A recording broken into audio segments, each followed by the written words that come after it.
আসসালামু আলাইকুম। আজ দীর্ঘ 6 বৎসর পর আপনারা আবার একসাথে ফ্যাসিস্ট মুক্ত বাংলাদেশে একত্রিত হতে পেরেছেন।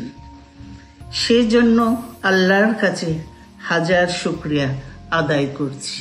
দীর্ঘ ফ্যাসিবাদী বিরোধী সংগ্রামে যারা শহীদ হয়েছেন এবং সম্প্রতি জুলাই আগস্টের ফ্যাসিবাদী শাসকদের নির্মম ভয়াবহ দমন নীতির কারণে গণহত্যায় যারা শহীদ হয়েছেন তাদের প্রতি আমি শ্রদ্ধা জানাচ্ছি। যারা আহত হয়েছেন তাদের প্রতি জানাচ্ছি আন্তরিক সমবেদনা।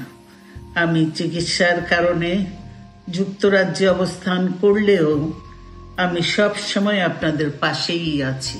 দীর্ঘ 15 বছর গণতন্ত্রের জন্য, আমার মুক্তির জন্য আপনারা যে নিরন্তর সংগ্রাম করেছেন এবং আমাদের অসংখ্য সহকর্মী প্রাণ দিয়েছেন, জুলুম নির্যাতনের শিকার হয়েছেন এবং প্রায় 1.25 লক্ষ মিথ্যা মামলায় জর্জরিত হয়েছে, এখন আদালতের বারান্দায় ন্যায় বিচারের জন্য ঘুরে বেড়াচ্ছেন। আপনাদের এ ত্যাগ শুধু দল নয়, জাতি চিরকাল স্মরণ রাখবে। দেশ আজ এক সংকটময় সময়ে অতিক্রম করছে। আপনাদের এবং ছাত্রদের সমন্বিত আন্দোলনের ফলে ফ্যাসিস্ট শাসকেরা বিদায় নিয়েছে। একটা অন্তর্বর্তীকালীন সরকার গঠিত হয়েছে।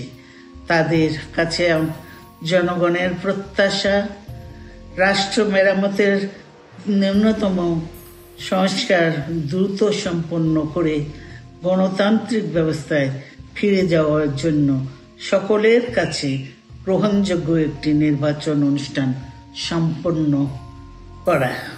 আমি বিশ্বাস করি আপনারা শহীদ প্রেসিডেন্ট জিয়াউর রহমানের আদর্শে আরো উজ্জীবিত হয়ে আগামী নির্বাচনে সাফল্যের জন্য ঐক্যবদ্ধভাবে কাজ করবেন।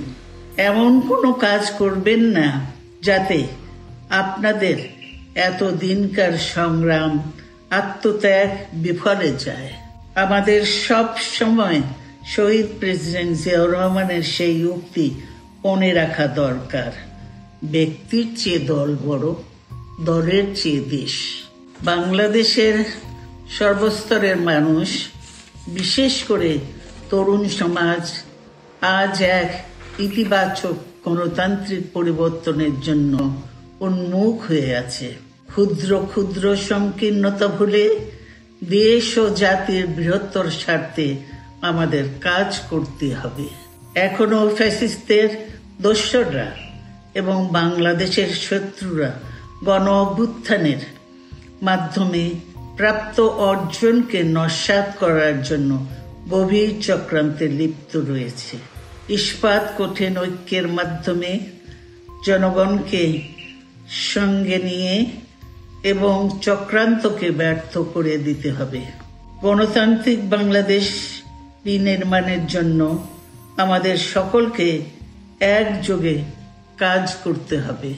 আসুন আমরা আগামী দিনগুলোতে শহীদ জিয়াউর রহমানের স্বপ্নের আধুনিক, সমৃদ্ধ ও গণতান্ত্রিক বাংলাদেশ বিনির্মাণের জন্য আমাদের সর্বশক্তি নিয়োগ করি এবং এত ত্যাগের বিনিময়ে প্রাপ্ত এই অর্জনকে সুসংগত এবং ঐক্যকে আরো বেগবান করি।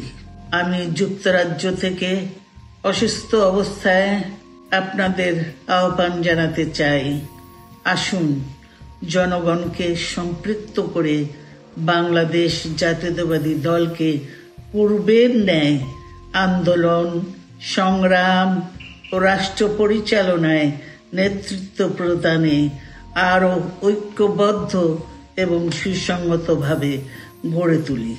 আপনাদের মাধ্যমে ছাত্র, যুবক সহ দেশবাসীর কাছে আহ্বান রাখতে চাই, আসুন প্রতিহিংসা, প্রতিশোধ নয়, পারস্পরিক ভালোবাসা ও ভ্রাতৃত্বের মাধ্যমে আমরা সকলে মিলে আমাদের প্রিয় মাতৃভূমিকে, বাংলাদেশকে সত্যিকার অর্থেই একটি বাসযোগ্য, উন্নত ও গণতান্ত্রিক রাষ্ট্রে পরিণত করি।